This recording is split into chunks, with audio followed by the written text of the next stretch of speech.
సంక్రాంతికి వస్తున్నాం, ఇందాకే చూసొచ్చా. ట్రైలర్ నాకు జస్ట్ డీసెంట్ అనిపించింది. జర ఫాస్ట్గా తీసేసి రిలీజ్ చేసినట్టు అనిపించింది. కొంచెం బాట్గా ఉండే విజువల్స్. మరి సినిమా కూడా అట్లనే ఉందా అంటే లేదు, పర్లేదు. సంక్రాంతికి ఫ్యామిలీతో అలా ఎంజాయ్ చేసే సినిమా రొట్టె సినిమానే. బట్ వెంకీ మామ ఆ వైబ్, అక్కడక్కడ dialogues and fun time pass చేసేస్తాయి. కథ కొత్తగా పెద్దగా ఏం లేదు. ఒక మిషన్ కోసం తన ఎక్స్ గర్ల్ ఫ్రెండ్ వెంకీ మామని తీసుకెళ్తుంది.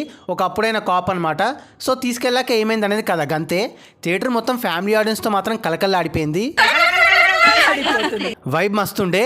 ఇలాంటి వైబ్లో యావరేజ్ సినిమా చూసినా బాగా అనిపిస్తుంది. సో ఆ మూడ్లో సంక్రాంతికి వస్తున్నాంకి బాగా నవ్వుకున్నాం. ఒకటి లాజిక్స్ అయితే మనం పట్టించుకుంటాం. ఫ్యామిలీ ఆడియన్స్ ఇయర్లీ 1-2 సినిమాలు చూస్తారు, వాళ్ళకి నచ్చేస్తుంది. సినిమాలో వెంకీమామ ఉన్నాడు, ఇంట్లో ఇల్లాలి వంటింట్లో ప్రియురాలు వైబ్ ఉంది, అక్కడక్కడ హిలేరియస్ బ్లాగ్స్ ఉన్నాయి, సూపర్ సాంగ్స్ ఉన్నాయి.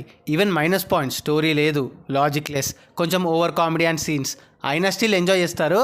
ఒకటి F2 లెవెల్ కామెడీ లేదు, F3 లెవెల్ క్రింజ్ కూడా లేదు. సంతోషం రా. సో వెంకీ మామ is clean and clear Sankranti winner. ఆయన టాప్ ఫామ్లో ఎంటర్టైన్ చేశాడు యాజ్ యూజువల్. సో మా రేటింగ్ 3.1/5. మరి సినిమా చూస్తుంటే మీకు ఎలా అనిపించిందో మాతో షేర్ చేసుకోండి.